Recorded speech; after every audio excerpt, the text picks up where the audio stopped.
Okay, today we're here to talk about the Day of Simon. That is the next upcoming High Holy Day. And the Lord God commanded for us to keep all of his high holy days. The book of 1 Maccabees, chapter 2, verse 1. In those days arose Mattathias, the son of John, the son of Simeon, a priest of the sons of Joreb from Jerusalem, and dwelt in Modin. Read. And he had 5 sons. Now pay attention. These are the sons. These are the sons of Mattathias. Read. Jonan called Cadus, Simon called Dasi, Judas who was called Maccabeus, Eleazar called Abiram, and Jonathan whose surname was Aphus. So as you can see here, these are all the sons of Mattathias, but we're here to concentrate on Simon. Let's go to 1 Maccabees chapter 13, verse 1. The book of 1 Maccabees chapter 13, verse 1. Now when Simon heard that Tryphon had gathered together a great host to invade the land of Judea and destroy it, Read. and saw that the people was in great trembling and fear, he went up to Jerusalem and gathered the people together. Okay, so here Simon heard that Tryphon wanted to invade the land of Judea. And he saw that his people were scared. They were in great turmoil, over this news that this enemy of the Jews, Tryphon, wanted to destroy their land. Verse 3, and gave them exhortation, saying, Ye yourselves know what great things I and my brethren and my father's house have done for the laws and the sanctuary, the battles also, and troubles which we have seen. So he gives them an explanation saying, me and my family have done. I'm perfect for the job. Verse 4, by reason whereof all my brethren are slain for Israel's sake, and I am left alone. Read. Now therefore be it far from me that I should spare mine own life in any time of trouble, for I am no better than my brethren. So here Simon was saying, he reminded of what his brothers have done. Understand, the Maccabees, it's all about these brothers whooping butt. And he's saying that he's willing to lay down for Israel.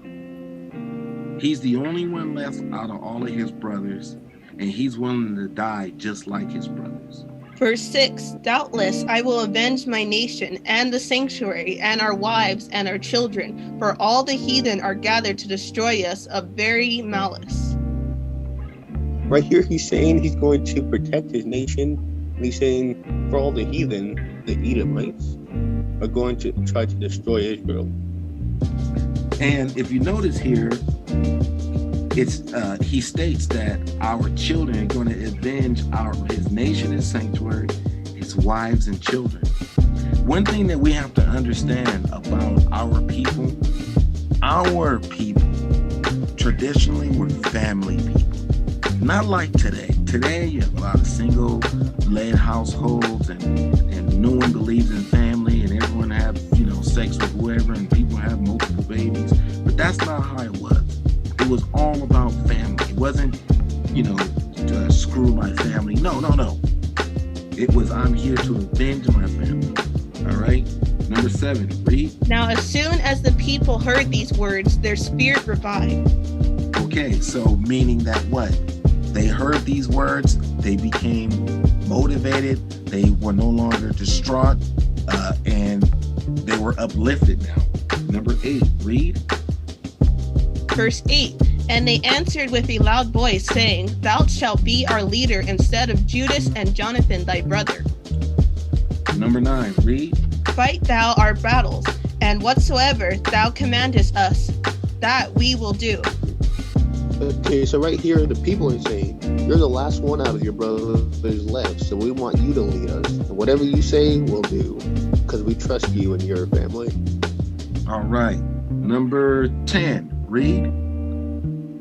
Verse 10, so then he gathered together all the men of war, and made haste to finish the walls of Jerusalem, and he fortified it round about. Read. Also he sent Jonathan, the son of Absalom, and with him a great power to Joppa, who casting out them that were therein remained there in it. All right, so Simon gathered together all of the men that were set to be soldiers, the men of war.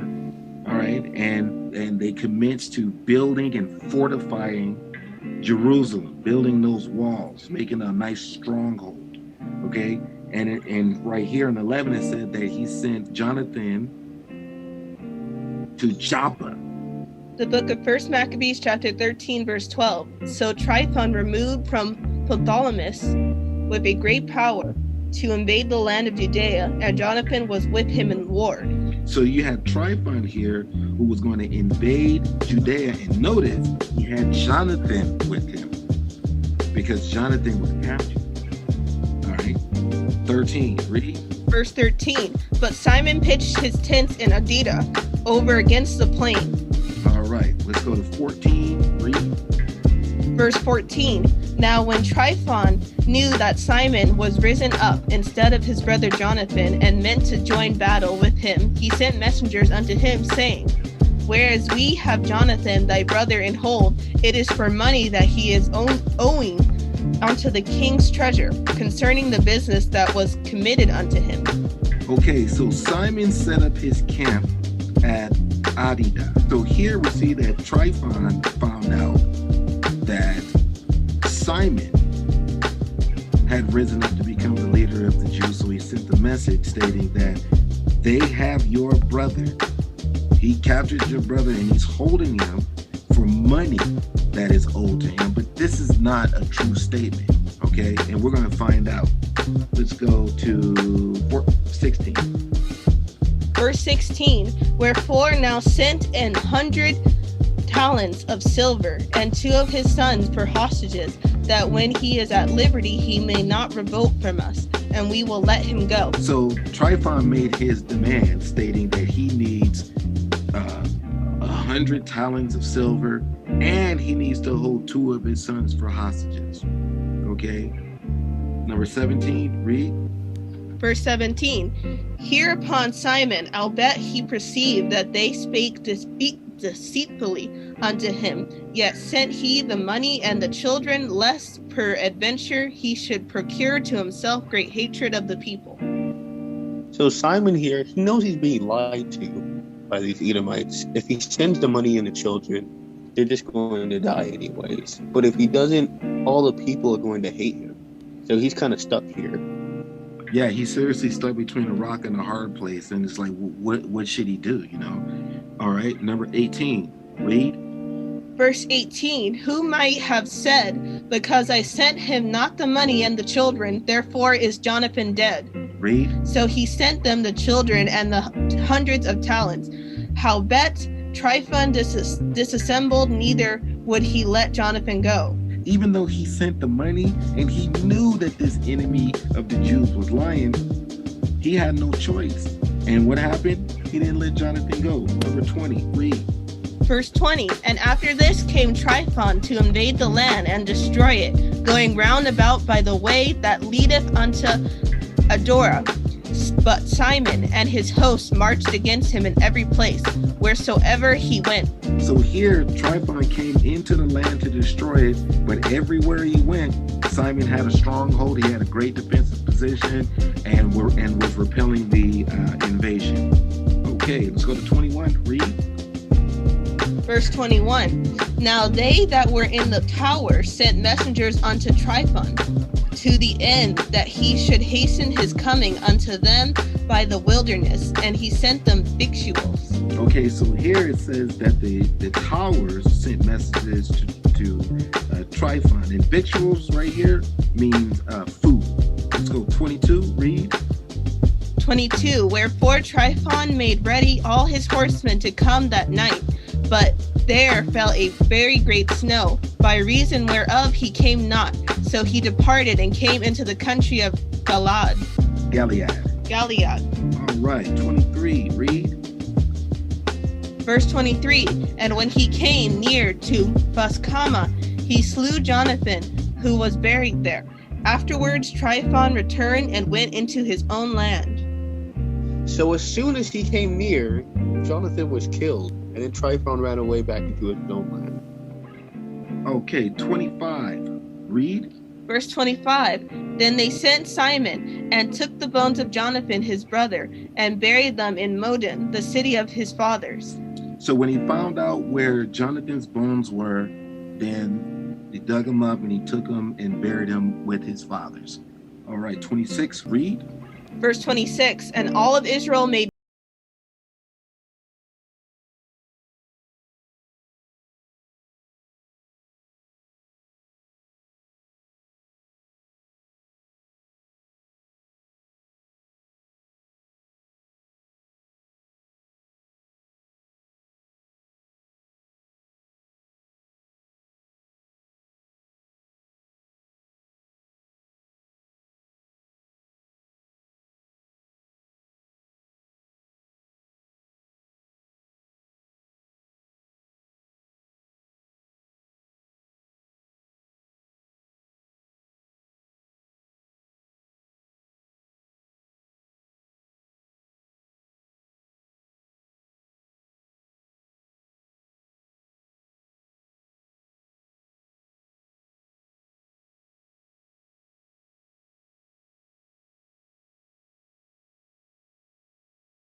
Within. All right, number 34, read. Verse 34, moreover, Simon chose men and sent them to King Demetrius, to the end he should give the land an immunity, because all that Tryphon did was to spoil. So he said here, all Tryphon did was steal.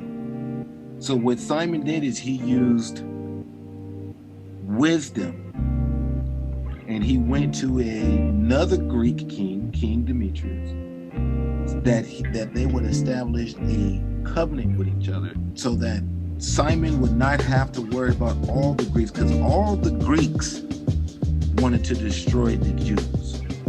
So this is one less kingdom that's coming after him. So he used a lot of wisdom here by establishing immunity.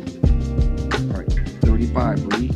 Verse 35, unto whom King Demetrius answered, and he wrote after this manner, King Demetrius unto Simon, the high priest and friend of kings, as also unto the elders and the nation of the Jews, sendeth greeting. Read. The golden crown and the scarlet robe, which ye sent unto us, have received, and we are ready to make a steadfast peace with you, yea, and to write unto our officers to confirm the immunities which we have granted. Okay, so he sent gifts, golden crown, scarlet robe, okay, along with the fact that he wanted peace. He wanted a partnership and a peace and a covenant with them, okay, and all praises to the Most High, it was accepted. Number 38, read. Verse 38, and whatsoever covenants we have made with you shall stand, and the strongholds which ye have builded shall be your own. So again, it's reiterating here in 38 that the covenants, the agreements that they made, shall continue. Okay? All right. Number 39, read. Verse 39.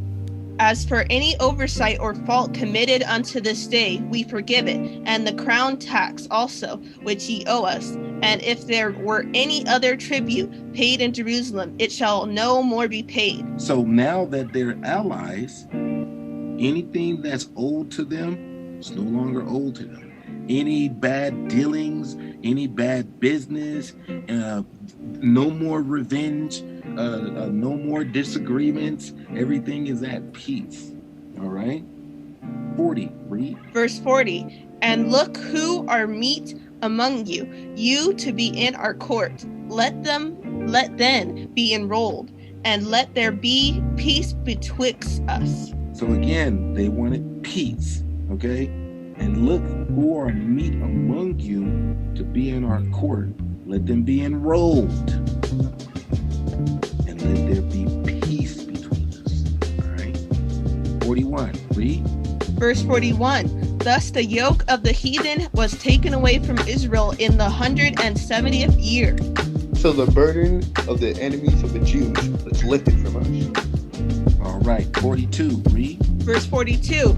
Then the people of Israel began to write in their instruments and contracts in the first year of Simon, the high priest, the governor, and the leader of the Jews. Verse 43. In those days Simon camped against Gaza and besieged it round about. He made also an engine of war and set it by the city and battered a certain tower and took it. So we sieged the city and we used a battery to run into it. Exactly. So yes, we definitely surrounded this city. We had a big battering ram and we busted our way in. 44. Read. Verse 44. And they that were in the engine leaped into the city, whereupon there was a great uproar in the city. So within the battering ram, you had soldiers that were inside. So as soon as they busted their way in, the soldiers jumped out and invaded the city. 45, read. Verse 45. Insomuch as the people of the city rent their clothes and climbed upon the walls with their wives and children and cried with a loud voice, beseeching Simon to grant them peace. Okay, so here you have the citizens of the city tearing their clothes. They were in great despair, trying to climb the walls with their wives and their kids, and crying out and begging for Simon to please have mercy on us. 46, read. Verse 46. And they said, Deal not with us according to our wickedness, but according to thy mercy. So here they're begging to Simon to please don't deal with us according to our wickedness. Wow. But they're begging for mercy. Verse 47. So Simon was at peace toward them, and fought no more against them, but put them out of the city, and cleansed the houses wherein the idols were, and so entered into it with songs and thanksgiving. So we won, and we fought no more of the city, and we cleansed the houses where the idols were. And so we entered into thanksgiving and songs because we're happy. Because what we did here is we took back our city. So we kicked them out. We cleansed their houses where the idols were. Okay, and then we began singing, and we were happy because we took our city back. Verse 48. Yea, he put all uncleanness out of it, and placed such men there as would keep the law, and made it stronger than it was before, and built therein a dwelling place for himself. Okay, so understand this thing, that the only people that we should have around us are what? People who are keeping the law. Simon said that he put out all uncleanness. Put it out.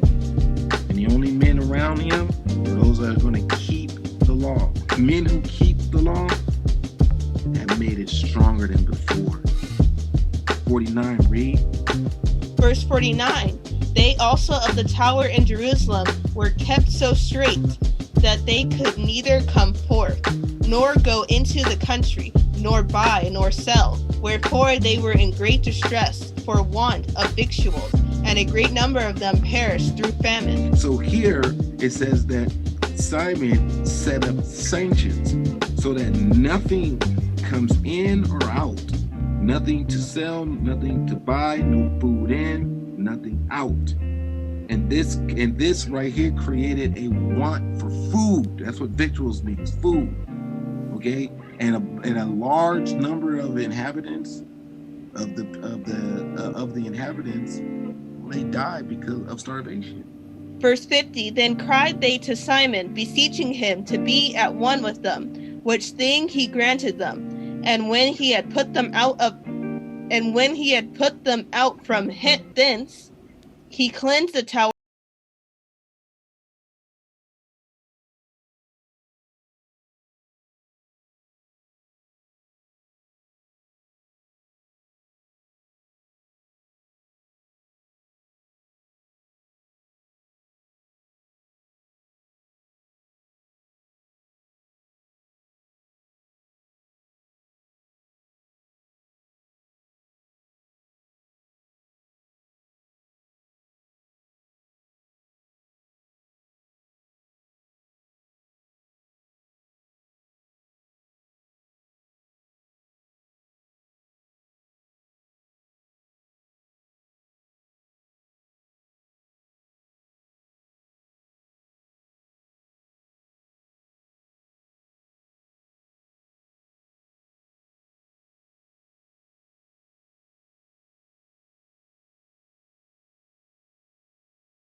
Not obey his laws, statutes, and commandments joyfully.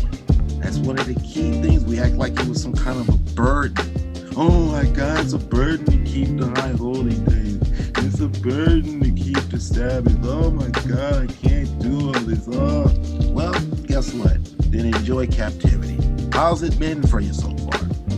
Verse 53, and when Simon saw that John his son was a valiant man, he made him the captain of all the host, and he dwelt in Gazera.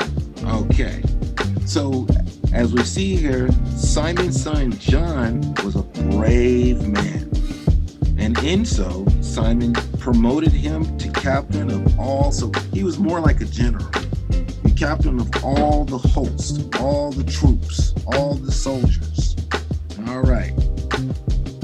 So folks, we just went over the day of Simon, where Simon, along with the army of Judah, successfully defeated Tryphon, the enemy of the Jews, and took back the city that belonged to them of Jerusalem, kicked those individuals out, sanctified this place, and now it is commanded for us in the name of the Most High to keep this day every single year.